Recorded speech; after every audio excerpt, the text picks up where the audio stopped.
सम्मान। बड़े शहर की रौनकें छोड़कर जब सुनैना की शादी एक छोटे कस्बे के घर में हुई तो मन में थोड़ा डर था और थोड़ी उम्मीद। नए घर का माहौल समझना मुश्किल नहीं था।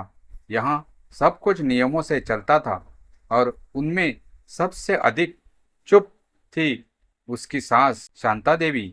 शुरुआती दोनों में सुनैना ने गौर किया कि घर के हर फैसले में शांता देवी की कोई राय नहीं ली जाती। खाना कब बनेगा, क्या बनेगा, बहुएं क्या पहनेगी, यहाँ तक कि किसको कब आराम करना है, सब कुछ बड़ी बहू रीना और ससुर जी तय करते थे।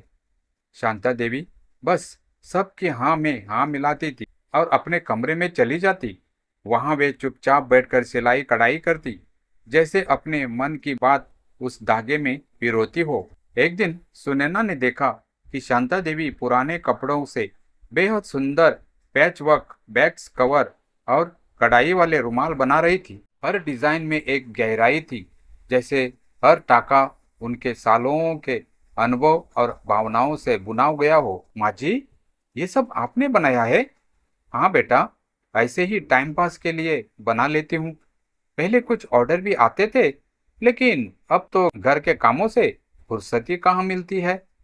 और कौन पूछता है अब हमारी कला को? उनकी आंखों में एक अधूरी प्यास दिखी, मानो बरसों से किसी ने उनकी पहचान को मिटा दिया हो। सुनैना को झटका सा लगा, इतनी बड़ी कलाकार और इतनी खामोशी।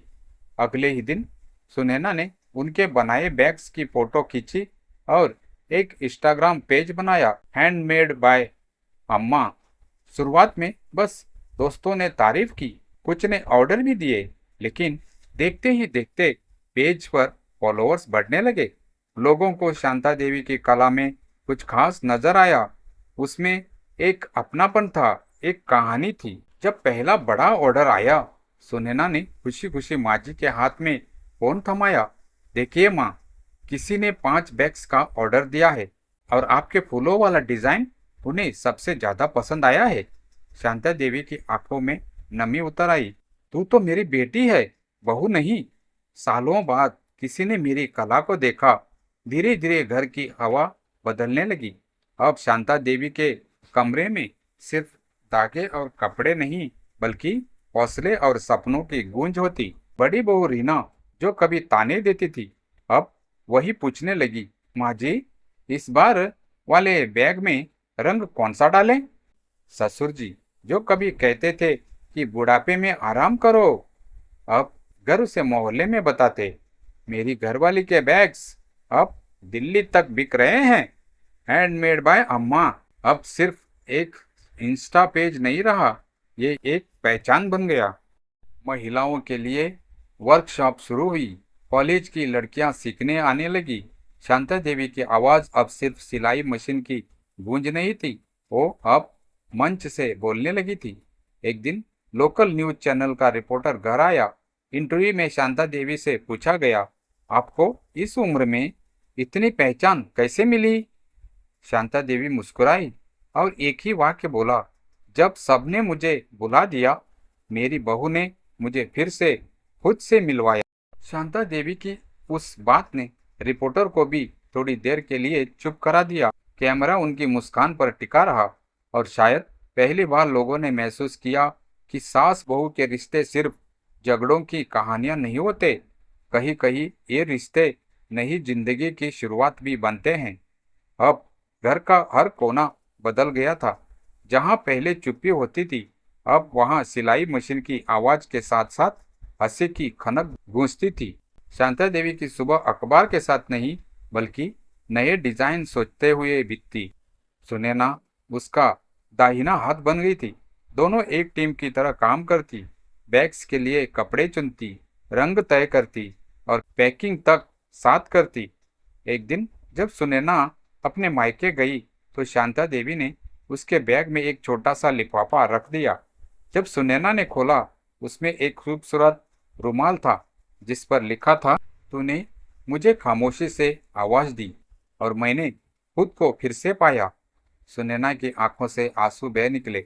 उसने माँ को फोन किया, माँ, अब मुझे समझ में आया, रिश्ते सिर्फ निभाए नहीं जाते, उन्हें सींचा भी जाता है। जैसे आपने अपनी कला को, वैसे ही आपने मुझे भी। समय बीतता गया। अब हर साल हैंडमेड वे अम्मा की प्रदर्शनी होती। इसमें आसपास की महिलाएं भी अपने बनाए उत्पादों के साथ आती। यह पहल सिर्फ शांता देवी की पहचान तक सीमित नहीं रही, यह कई और स्त्रियों की चुप्पी को तोड़ने का जरिया बन गई।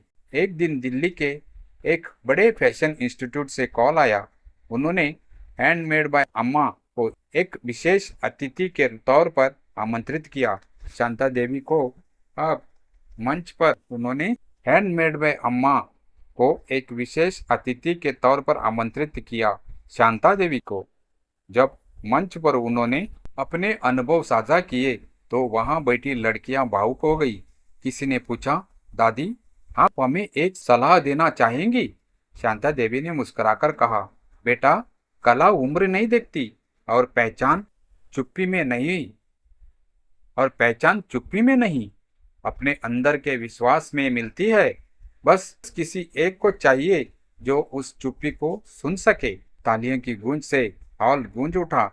वो दिन था जब सुनैना को एक चिट्ठी मिली, एक राष्ट्रीय पुरस्कार के लिए। हैंडमेड बाय अम्मा को नामांकित किया गया था, भारत की पारंपरिक हस्तकला को सजाने और पुनर्जीवित करने के लिए। सुनैना ने चुपचाप माँ के कमरे में जाकर उन्हें गले लगा लिया।